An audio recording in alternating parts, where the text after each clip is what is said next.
Hello and welcome to today's daily news analysis. So today is 31st of January 2022 and we are covering the Hindu newspaper's Delhi edition. Now as part of our initiative, I make it a point to share questions for mains answer writing practice. And you can also get your answers evaluated. All you have to do is share your answers on the Telegram channel, or my number is also there, so you can WhatsApp me. Okay. Now the topics that I have placed the mains questions. So first one is the Pegasus issue. So here I have two questions. I also have an additional video on Pegasus where I have comprehensively explained this. So in a very short and concise manner it is covered. All you have to do is search Pegasus space IES primers. So you'll find it. Then making science inclusive. Now this is a topic that is rarely mentioned, but this is a theme-based question where Indian society, so GS1 as well as GS3 science and tech merges together. So the significance of this concept requires contextual understanding. So I've given a lot of emphasis on this topic. Then the importance of Nord Stream, especially in the context of the Ukraine crisis, and then the significance of the semiconductor sector for India and what schemes or incentives are being introduced. So these are the topics that I am sharing, and this is about 6 questions. Okay, so the first article, Pegasus issue to royal budget session and Congress demands a privilege motion against the information technology minister. Now here we have two issues. So one from, again, both are polity point of view. So privilege motion, what is privilege motion? And then the Pegasus issue. So today I am focusing on the Pegasus issue. Privilege motion will be there again in the news, so we'll do it later. Now coming back to this Pegasus issue, so briefly, Pegasus is basically a spyware. It is a spyware. So it is like a software that is installed in your telecommunication systems like your laptop, particularly mobile phones. So in this it is installed. And for this, you don't have to click on anything. Normally when you click on a particular thing, the virus gets installed without your knowledge. This is a zero-click spyware attack. Zero-click spyware attack. And once this once this spyware enters into your device, it will have complete control over that device and you will not know. You are speaking something, it will get recorded. You are doing something, even if you are taking a bath in your bathroom, your camera can record things. So it's very dangerous, very powerful. So zero-click spyware attack. Now sometime back, last year, six odd months back, there was a report which released that the government agencies, there was a report of consortium of journalists, a consortium of media houses, which said that various governments are using this Pegasus software, which they have bought from an Israel-based company known as NSO. So they are using it against political opponents, against political leaders of different countries, and also to curb dissent. So they came up with this list of people who are affected by this. In India's case, we had Rahul Gandhi, we had leaders of the opposition parties, we had the IT minister himself, the judges of the Supreme Court, as well as the Chief Election Commissioner. So here comes the issue. The issue is that this spyware is basically to deal with the issue of public safety, right? You want to, the government wants to stop terror attacks or something like that, or it wants to investigate something about money laundering or something else to track criminals. That is the basic idea of using spyware. But here what we see that some sort of unauthorized use has been taking place where on the behalf of the government. Unauthorized use, because there is no meaning of using this tool against the Chief Election Commissioner or leader of opposition parties. This is if it is true, that means it is indicative that the government is misusing its authority. Right? So this is the issue, and therefore the opposition parties specifically are riled up. They are angry. And the last parliamentary session that took place before the budget session, it was all washed away. Okay. So eventually, you know what happened? This issue came to the parliament last time. It came to the parliament, and the IT minister gave an assurance that, see, uh, nothing bad can take place. No unauthorized surveillance can occur, and whatever surveillance takes place, it takes place according to laws. And here we have two laws. So one, we have the Telegraph Act. Telegraph Act essentially covers with the tapping of the phone. So this is one law, and the other law is the IT Act. We have the IT Act. So this is with all the smartphones that you have and all the laptops, etc., all the electronic devices from which surveillance can be done. So it is coming from these two devices. So it says that all the safeguards, all the checks have been taken into account. Now what happened recently, why this news all came all of a sudden, it's because just before the session, the New York Times, a very famous, it's a very famous newspaper, they have said that the Indian government had a deal with Pegasus, the Israel-based company known as NSO, and they acquired the Pegasus software. So the government was silent upon it earlier, and they also said that no unauthorized surveillance can take place.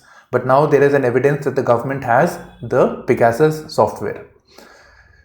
So now they have used this privilege motion, that is the privilege of the MPs, privilege of the parliamentarians to get the right information from the government, that has been violated.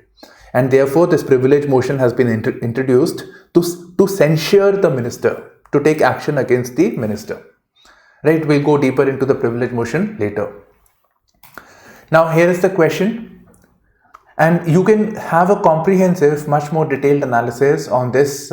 Just type these keywords on Google or YouTube channel, Pegasus space IS primers, and everything is explained in detail and in a very concise manner. It's a video of about 19 minutes, but everything is covered, including the Supreme Court judgments and the need for a dedicated law on surveillance, etc., etc. Okay, so what is the Pegasus software? Spyware. You basically have to say that it is a zero-click spyware, and you have to write down some essential features. Why was it in the news? It was in news because of a news report by the consortium of journalists which said that it is prone to unauthorized use. So there was a concern about unauthorized use, there was a concern about misuse, and it included significant leaders from the opposition parties who were critical of the government, as well as Chief Election Commissioner, Supreme Court judges, you name it. So this is why it was in news. So you have to write this in a very short and concise manner. And no need to give analysis because it has not been asked. And you cannot breach the word limit. The second question is one that if you actually do it, I'll evaluate all your answers for this week free. I'll not ask any. If there are 6 questions, 20 questions, 30 questions, I'll do it. If you do this well, this question, if you just send it to me. Okay. So the Pegasus spyware has brought back to light the need to balance the interest of public safety and privacy. I explained that the government's responsibility is to ensure the safety of the people, and the use of spyware in per se is not a bad thing. It is about the misuse of that. That is the concern, misuse. So it has brought back to light the need to balance the interest of public safety and privacy. Now, when you are using a spyware, you are intruding into the privacy of a person, which incidentally has been declared as a fundamental right by the Supreme Court through its various judgments. Most notably, Puttaswamy judgment, Puttaswamy case, and this is very, very important. So in this context, examine the need for a dedicated law on surveillance. Now, how do you write this? This is the one that requires an analysis. So first of all, same thing, you have to explain the Pegasus spyware, why was it in the news, briefly, in a very brief and concise manner, and explain the issue of balancing the public safety and privacy. So that debate you have to open up. Now examine the need for a dedicated law on surveillance. And when I say dedicated law on surveillance, it's basically something about having some system of checks and balances, so that a government that is in power does not misuse its power, misuse the tools that it has, to curb down on people who are critical of that government or curb dissent, etc., etc. Right? So that should not take place. So for that purpose, some system of checks and balances should be there. Some system of due process should be there. So that system will come by having a dedicated law on surveillance, which is not there as yet. And here again you can quote the Puttaswamy judgment, where it was to do with the Aadhaar judgment, where it was about the government making compulsory that Aadhaar cards should be taken up, right? Aadhaar cards. So Aadhaar card requires your biometric details, and your every single detail was there in the Aadhaar card.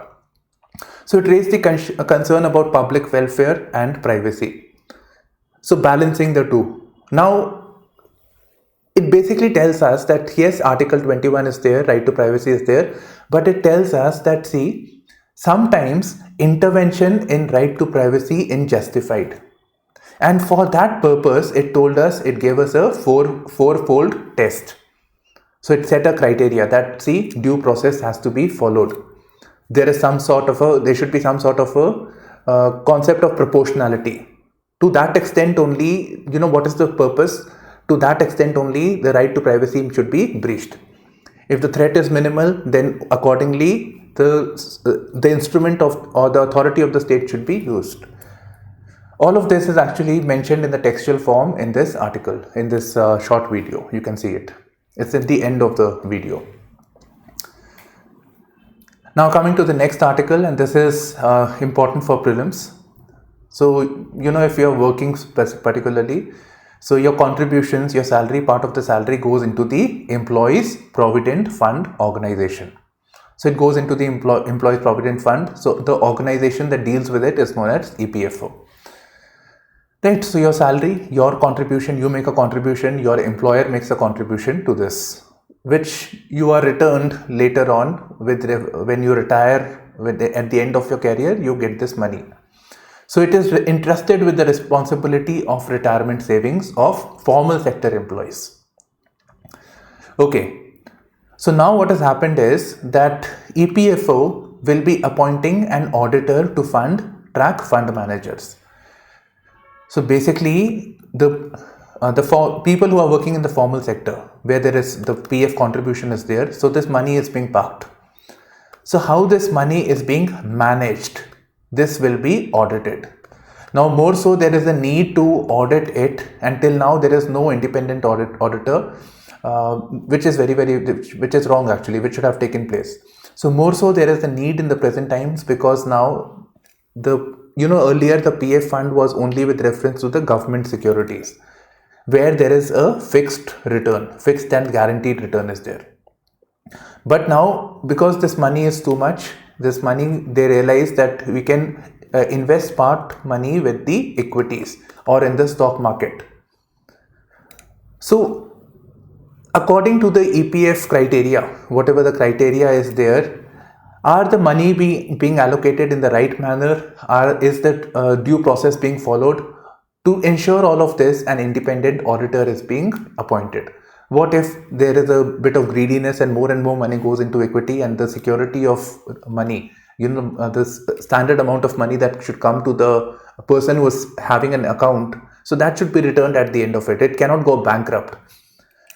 So to ensure such a guarantee that right processes are being followed, an independent auditor is being appointed to track the fund manager. Now I believe a question can be asked with reference to the status of the EPFO. So this is a statutory body. That means it is created by a law of the Parliament. And it is under the Ministry of Labour and Employment. And what does it do? It is entrusted with the retirement savings of formal sector employees.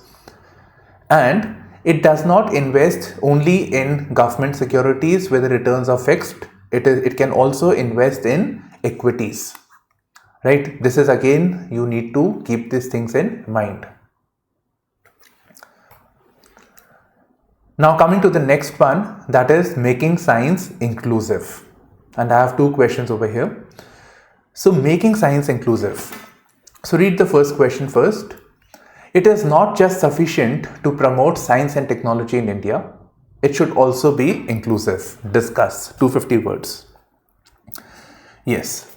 So first of all, thing is that the government says, okay, we need to focus on science and tech, we need to have greater R&D, we need to be self-sufficient in things. That's fine. But the scientific field should have inclusivity. It should have due representation of different groups of people.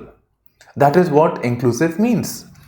So when I say inclusive could be with reference to particularly women, right? So women constitutes the one half of the population, so they should be rightfully included.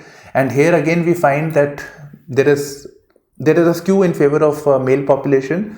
And furthermore, when we see women in science, there is a preference towards home sciences, healthcare, and not in other engineering subjects. So this is a problem. Then the inclusivity can be seen from the point of view of representation of rural population, right? Rural population, and what are the barriers to it. Particularly in rural population, you will find people speaking vernaculars. They have studied in their vernacular language like Tamil, Hindi, etc.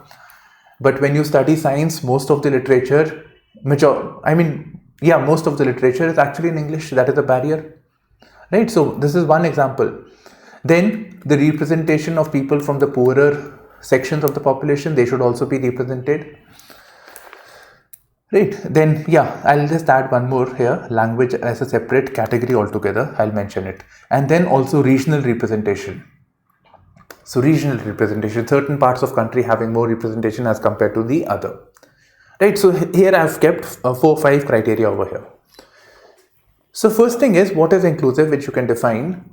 Now, why do we want this inclusivity? Why is it important? It should also be inclusive, but why? Why should it be? What are the benefits of inclusivity? This concept is very important. And I think this line will help us in understanding this. Necessity is the mother of invention.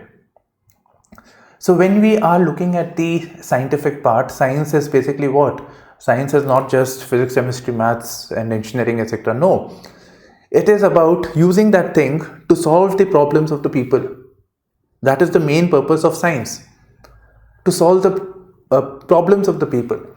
And until and unless we do not have inclusive representation, we will not be able to solve the problems of the people. So with greater inclusivity comes greater perspectives. So perspective of women, perspective of the rural people, perspective of the poorer people, perspective of the farmers, right? If a person from farm comes into from rural India, which is predominantly farm dominated, comes into science, so that person's perspective may be influenced by the problems faced by his household or the nearby community, right? So that will influence it. So perspective will be seen over there. The women will have their own perspectives to things, so that is important. So it will bring in new perspectives, ideas of different sections. It will lead to boost in the R&D, research and development, that is taking place. If more and more people contribute to science, then obviously R&D, patents that are filed, all of this will improve. And one more thing, India has unique problems. And our science that we have is solving the problems of the first world countries.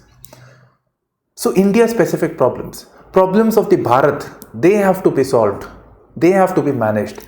And what are the problems of Bharat? Some of the key problems which are very unique and specific to India. Some of the problems that our population has. Our population, first of all, we have high poverty.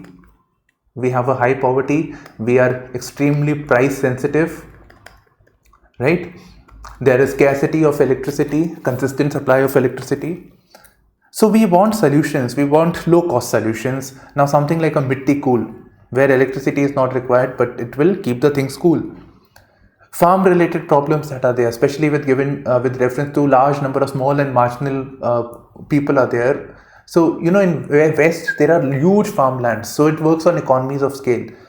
But here we have to find low cost solutions, and it has to be easy for people to use it or operate it, because education level, literacy is also lesser. Then if you look at the science that is taking place with healthcare sector, it is oriented towards the problems of the first world countries, diseases that these people face. In India, we have more concentration of communicable diseases. So we do not have vaccines in that regard. That is the reasons why there are no vaccines for dengue, malaria, and all those things. Right? Then scarcity of water. There is a water scarcity. What about using nanotechnology to make water accessible? Or even in the coastal areas, this has happened actually. So using of nanotechnology to allow the saline coastal water and make it usable for the urban cities. Then waste management, off-grid power supply, off-grid electricity. So many ways it can help the Indian society, the unique problems of Bharat. Right, so these are the things that needs to be looked into. So this is important. Now what you have said is it is not just sufficient to promote science and technology, but it should also be inclusive. Why also you have said. Now comes what needs to be done. What can be done about it? So first of all, some headlines is given over here. So first of all, if we need more inclusivity, we need to spend more. So we need more budgetary allocation, especially in the R&D sector. So if we look at our country's budgetary allocation, even though the government is boasting about the money that they are spending on R&D, but if we look at it from the point of view of percentage of GDP, that is very little, 0.7% of its GDP. And I'm saying it's very little because if you compare it with other countries, even Brazil, it is 1.3%, China is 2.1%. And these economies are much bigger, their GDP is much bigger. So 2.1% of their GDP, the amount is much, much higher. And if we want to compare, if we want to fight against, progress, we have to have better comparison figures. So China is a good benchmark for us rather than having Pakistan. Right, so this has to be done, 0.7%. This needs to increase, at least it should be comparable to China. And what will this funds yield into? It will yield into greater lab facilities. Lab facilities are important for research and developmental activities. Access should be given to people who are not just graduates or PhDs, but also who are learning. That should be there. So greater fund allocation. Greater addressing the regional disparity. So not just in one part of the country they are located, particularly in metros. It should be in the hinterland of the country. So that should be there. Then it is also required for having science in vernacular language. Imagine people who are studying in this field, rural background, poorer background, state boards if they are studied, again vernacular language is emphasized more, given more emphasis. For them to get access to this English text, it becomes very, very difficult. And to read this, comprehend this, it's a barrier. This barrier has to be breached. And this again requires additional allocations. Vernacular has to be promoted. Right? Then lab facilities have to be provided. More open access tools should be there. Open access, something that is free to use. You don't have to pay things. So if you want more people to participate, you need to keep things free. You need things to be such that the student community particularly can easily participate in it. And it should not be degree dependent, that PhD dependent. And in our country, when we look at the PhDs also, the PhDs are more inclined towards having a teacher role, faculty role, rather than contributing to science and tech. So having a more comfortable life. I think that you can just mellow it down, because don't write it, because somebody more qualified will be checking your papers at the end of it. So don't you avoid this point. Right, so these are the things that needs to be looked into. Furthermore, we need to rank institutions, especially scientific institutions, not on the basis of patents or job placements, right? This is the basic areas on the basis of which we rank institutions. It should be done on the grounds of inclusivity. How does it promote inclusivity? What measures is it taking for greater participation of women of a rural population? Right, so those parameters should be looked into. What are the scholarship schemes for the rural and the poorer sections? So these are the things that needs to be looked into. Right, there must be 1-2 points more also, so that I think, but for writing an answer, these are sufficient. Okay, now coming to the next part. examine the issue of lower participation of women in STEM. Right? STEM is another word of science, technology, and mathematics. Suggest suitable corrective measures, and have extensively relied on the PIB. In fact, this itself is the PIB. This is the Government Ministry of Science and Technology, and more accurately, Department of Science and Technology's data. So first of all, you have to start by giving a representation of the number of people that are contributing towards the science, who are into science. Then you can bring out the reasons for low representation of women. So here again we have the reasons for low representation of women. So familial issues, dropout from higher studies, career break. And for this the government has taken several measures. So let me explain this. So first of all is the issue of discrimination. I think that is self-explanatory. And with discrimination also comes stereotyping. Stereotyping that women are more suitable for these roles, like particularly this healthcare, or for teaching roles. Science is not made for them. Right? Black sheep and queen bee effect don't really go deep into this. It is basically black sheep support effect is basically how likely are women who are already in the field of science likely to help the other people, the outside people. Queen bee effect is one where it says that the woman who has entered into the field of science has established herself. So how likely is she to help other people? And when we talk about queen bee basically says that the lady thinks that despite all the problems that are there, she has been able to come up. So she is the privileged one, rather than seeing the problems that has created this problem. So she feels she is the queen. Right? You don't have to really elaborate this more. It's just a psychological explanations for this, some terms. Okay, lack of mentorship, again comes lack of support, harassment, and lack of role models. Again, lack of role models, limited number of people in science and tech, and that again leads to stereotyping of women. If there are better role models, if we give better representation to people, then again this will help address these other problems. Clustering and leaky pipeline. So this is basically that women tend to cluster in particular field. They tend to accumulate more, like I told you with reference to healthcare, psychology, right? So humanities. So they tend to cluster. And leaky pipelines mean as the career progresses, we find more and more people who are dropping out at the earlier stage. So they are leaking out from the pipeline. They are not reaching the higher levels, right? So for some reason or the other, they leak out. Why? Because dropout from higher studies, career break, familial issues, etc. Marriage, family responsibility, relocation issues, especially with reference to the job of the spouse, etc., etc. Now, some measures that the government has taken specifically with reference to women.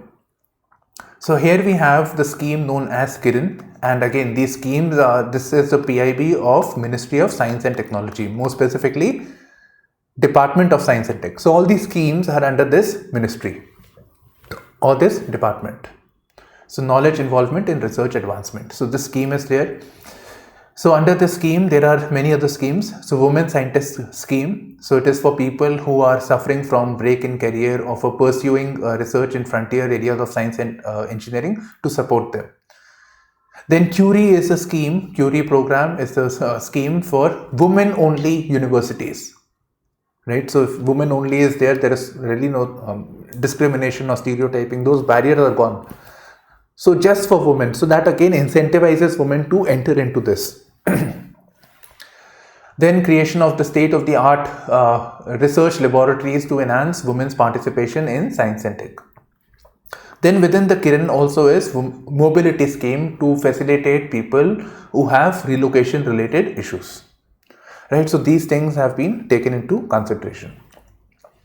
Then to rank institutions, this is basically the Indian institutions like IIT, Indian Institute of Science, they rank very poorly as compared to the US and other universities.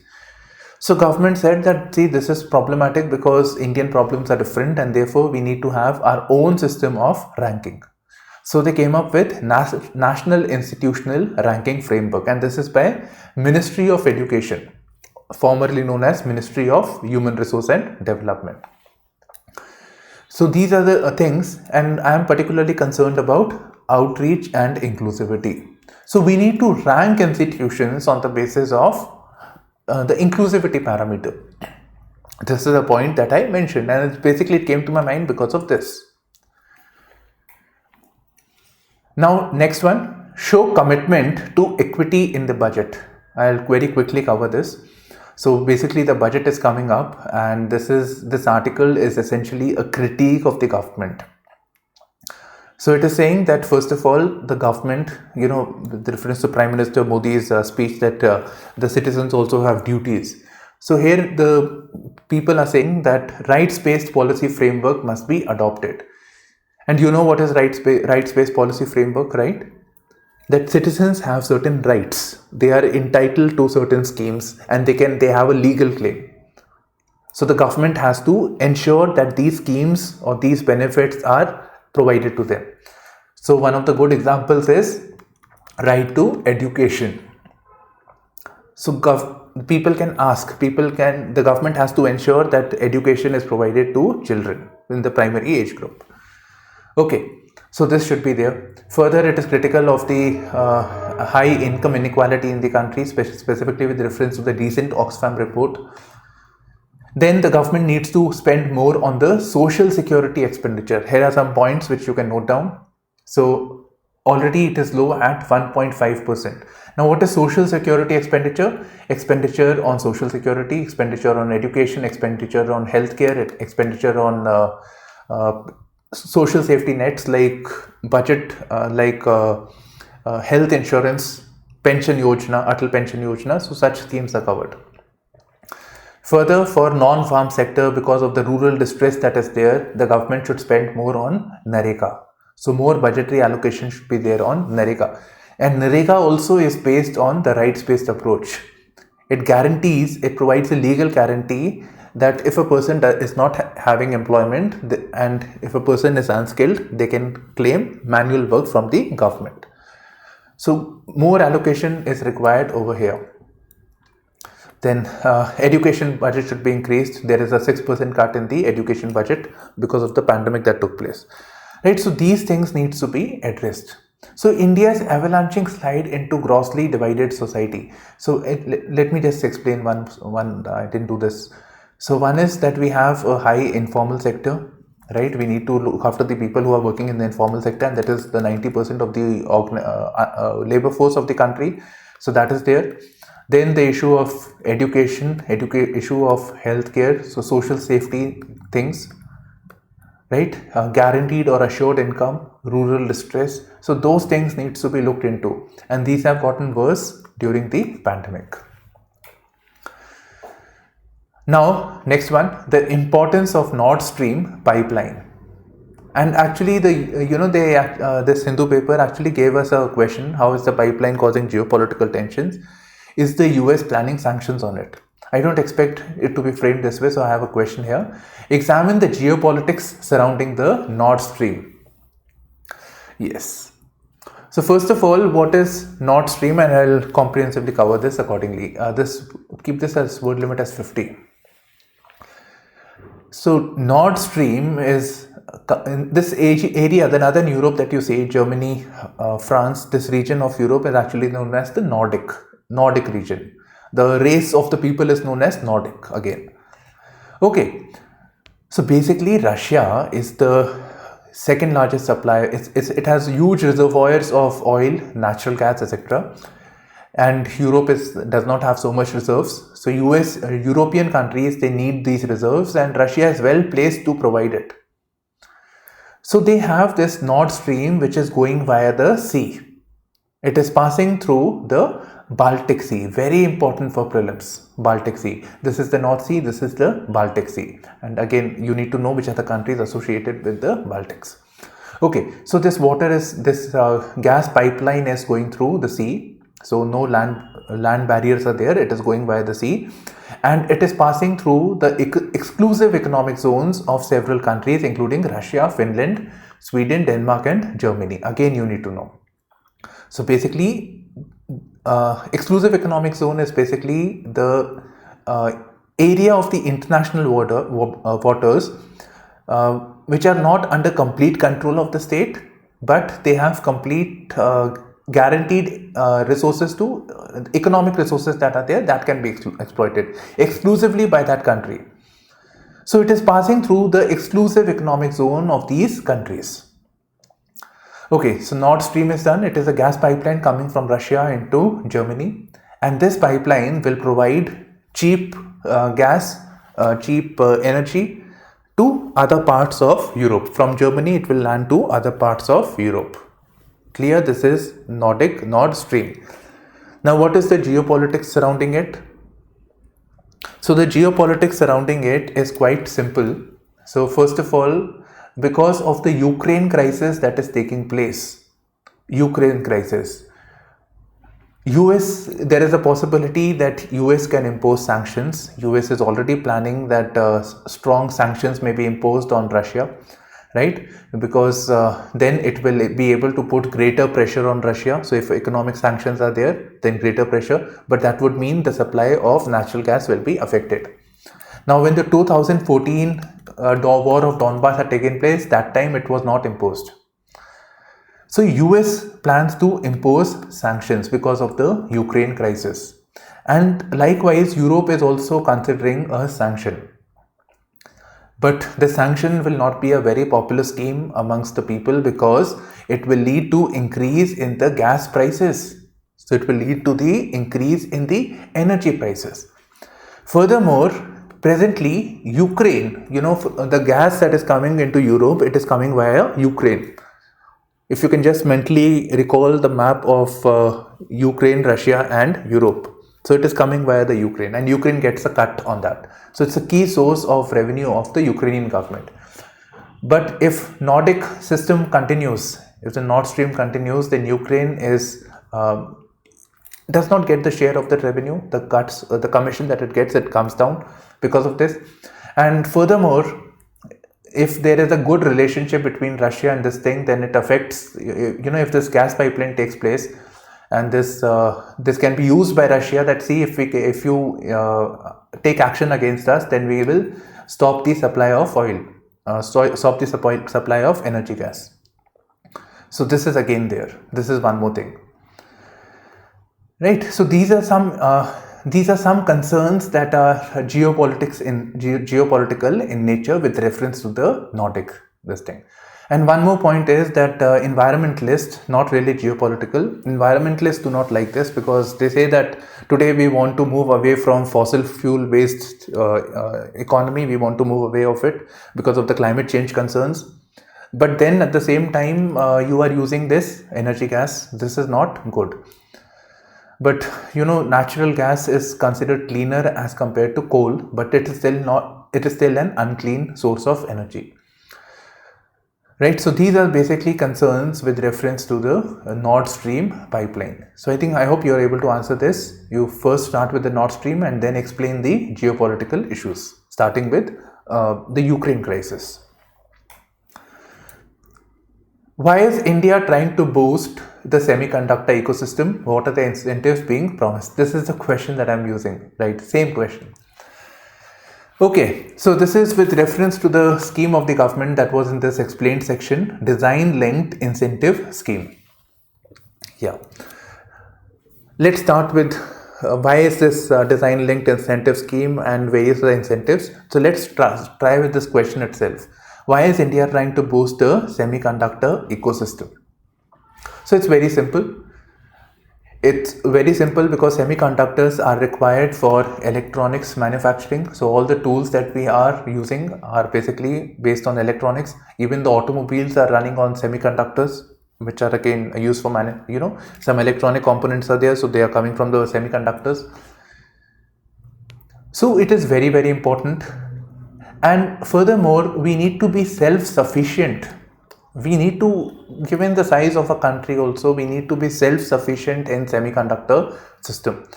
And the one of the reasons why we are importing all these mobile phones, laptops, etc., because we do not have good supply of semiconductors. So they feel China is more suitable. China, Korea, these countries are more suitable, and therefore To address the issue of electronics imports, we also need to address this issue, semiconductor issue.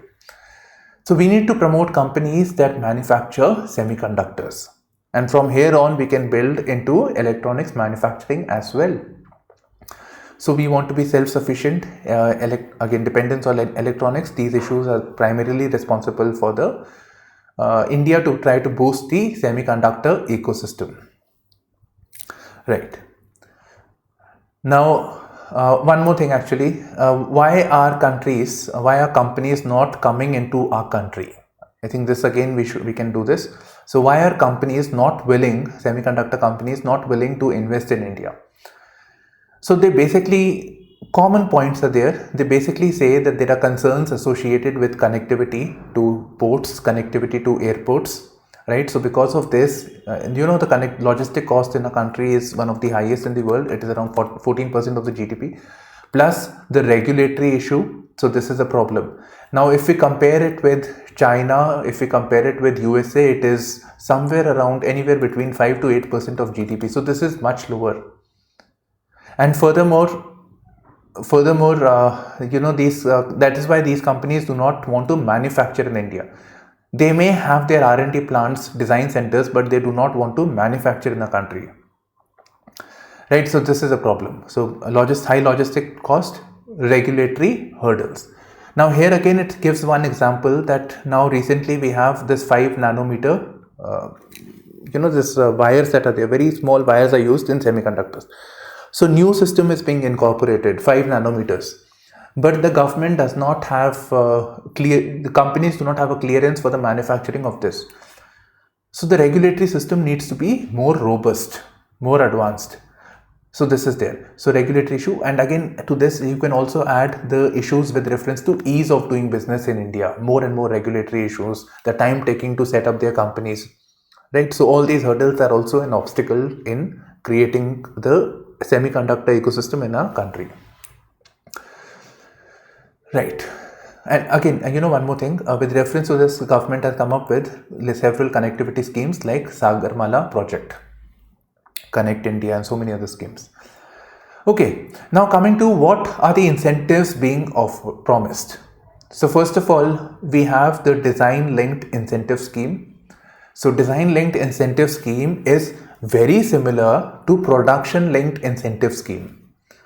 So DLI scheme, basic thing is this, that the government seeks proposal from established companies actually. So they seek proposals, they seek plans from different companies, they give their proposals, and on this basis they provide them some sort of subsidy. So the subsidy could be in terms of financial and infrastructure support. So it could be in terms of 50% of the capital cost. So if a established company wants to establish their business in our country, so 50% of that capital expenditure that is there to set up their fabrication units, etc., will be compensated by the government. Then incentives on sales will be provided. So capital expenditure as well as incentive on sales. So this was something that is given in the production linked incentive scheme as well. Now, why do I say that it is for already established companies? The basic reason is that they say that those companies which they believe can earn up to 1500 crores in the coming 5 years. If they can bring a turnover of 1500 crores in coming 5 years, those companies will be eligible. Only those companies can participate, right? So they want to attract players and support the expenditures related to design, software, intellectual property rights, development, testing and deployment. So it is only for already established companies, and that also makes sense because yes, we can say that it is not for the MSMEs, etc. But then if we have bigger companies, that will lead to that will have more formal sector in the country, more jobs will be created. So in that way it is good, right? So this is there. And beyond the design linked incentive scheme, we have proposals from academia, startup and MSMEs to train 85,000 qualified engineers on semiconductor design and manufacturing. I think lack of engineers on semiconductor design and manufacturing could also be a reason for limited presence of semiconductor companies in a country. Right, so this essentially concludes our newspaper analysis. So you can share your answers with me on my Telegram channel as well as on the WhatsApp, as I told you. So this you can do. So this is it from my side. Bye bye, take care, and all the best.